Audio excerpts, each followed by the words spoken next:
Yeah. Well, I just wanted to talk a little bit about channels and healing, and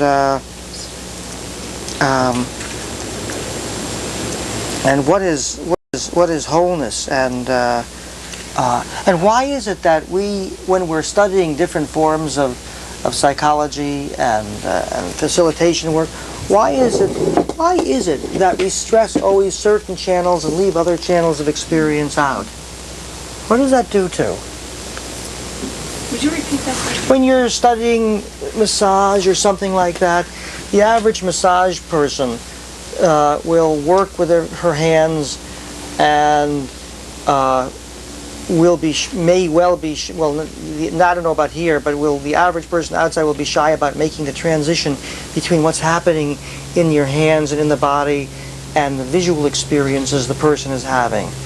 Or the average analyst will be very interested in the visual material, dream work, but won't make the switch to body things and movement, for example.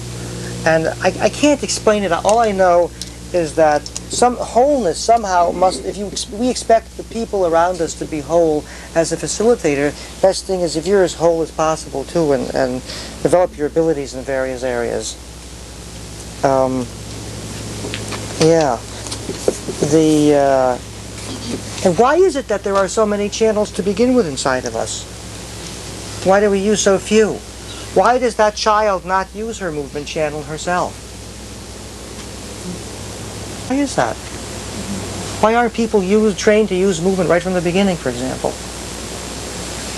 I think you're trained out of it, right? Yeah. You're trained into it. I yeah. think that sit still, sit still, sit still. Mm-hmm. Sit still, sit still, sit still. Yeah.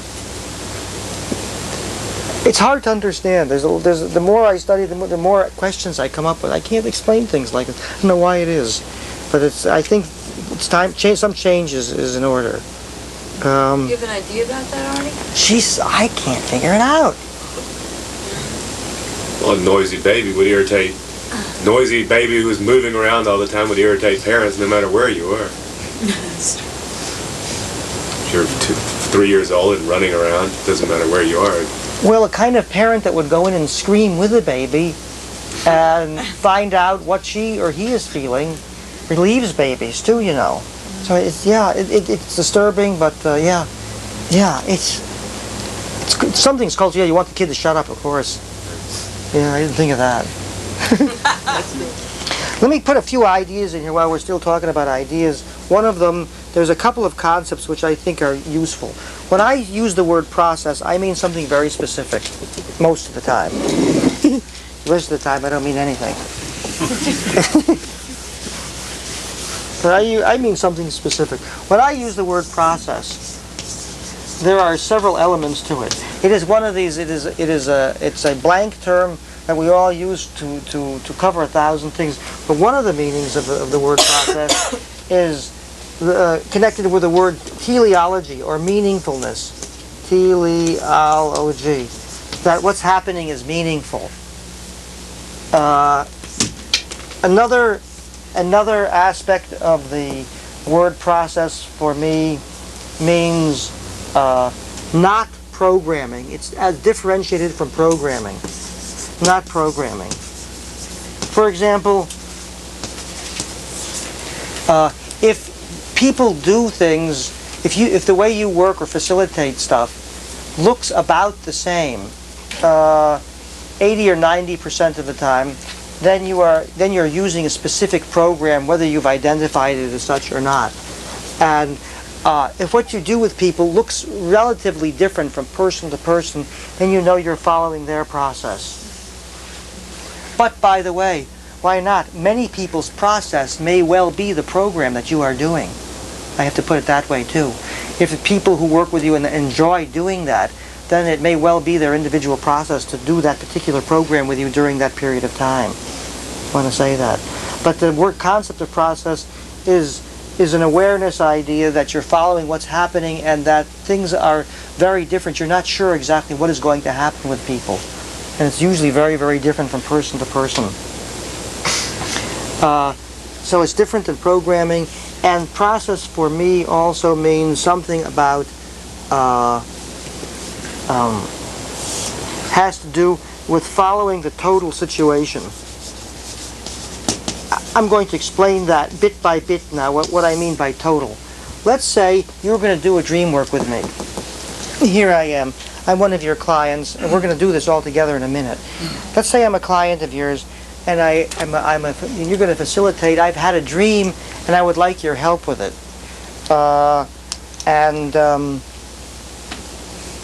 I need help with my dream, okay? Now, let's see. Which dream should I work on? Already, you can start working with that. But let's say that I actually managed to tell you a dream fragment. When I was a child, would you work with me for a minute? I'm your. When I was a child, I dreamt that there was a big bear chasing me inside my father's car, and I ran in the car, and then I ran outside and around the car. That was my childhood dream. What did that bear look like? What did the bear look like? He was a big, brown, nasty-looking bear. Scared the crap out of me when I was a kid. Really big? Really big, terrible bear. Become the bear and give it a sound. Become the bear and give it a sound. That sounds like fun. You get good feedback from me when you say that. I notice myself grinning. When you ask about the size of it, it turns me on. And now I'm giving you even more signals. I said, yes, and I go into that. The bear, what did you say? How did you put it? Be the bear? Become the bear and give it a sound. Become the bear and give it a sound. Okay. Okay. Pardon? Great, do it even more. Do it even more. And I would go on with that, and that makes me happy. And what else might you do with that dream before I go into it? How did you feel about your father?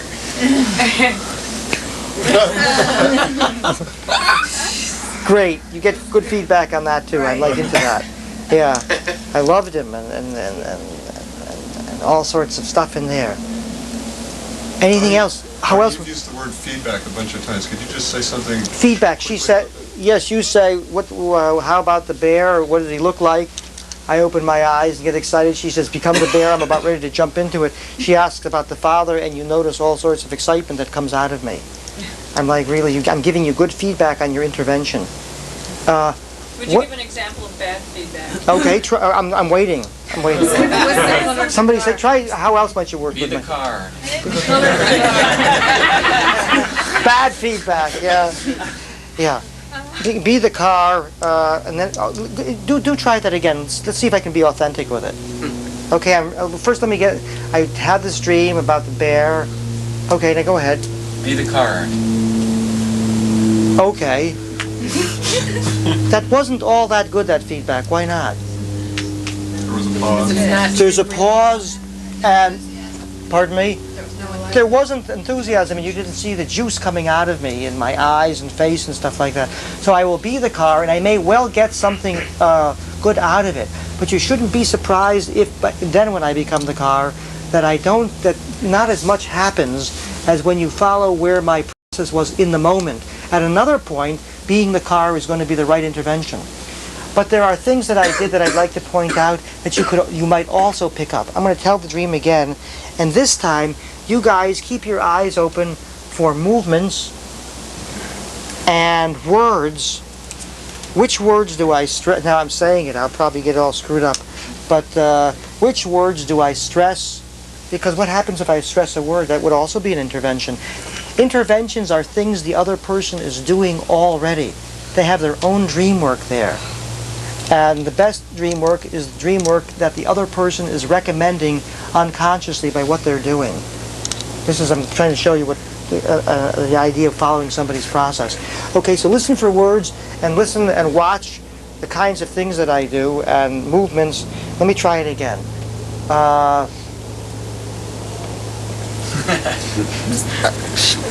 I can't do it so well, but what? I had a dream when I was a kid. Glasses come off. Forget my glasses.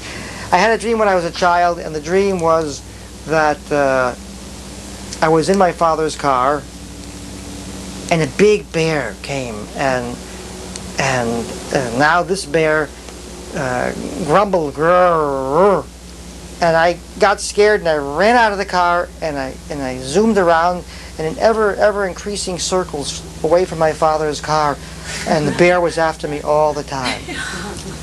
Okay, what sort of things did you see me do? Or hear me do? Growl. This time the growl, I automatically picked up that intervention. Growling, so there definitely working with growling would be helpful, because I'm already doing it. What? Moving your hand in circles, moving in circles. Okay, how about the movement that you noticed my hand do that? You said you got scared, and that's when you started to describe. Great. Okay, let's say you were to work with movement with me. What might you do, knowing that? Run in circles. Have you run in circles or move your hand in circles? That's interesting. And, I can hardly believe it. Because the dream that I had, that is really helpful, actually, because the dream, I couldn't understand it. Last night, or 2 nights ago, I was having a dance in which I was going in circles. So you got that one.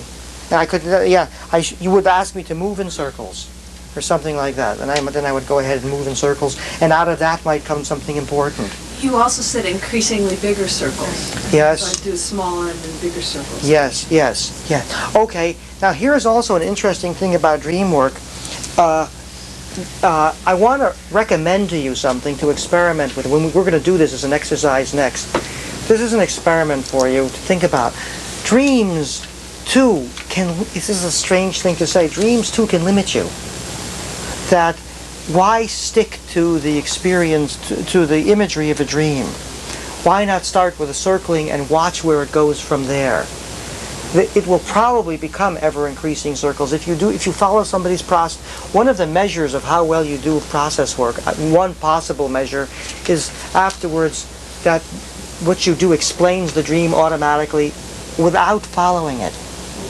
It's an interesting thing. So you might work with what? What do you mean not following it? Without saying that now do the dream, without telling me to do the circles or going from the car, just saying start circling and following the process without using the dream as a way of programming my activity.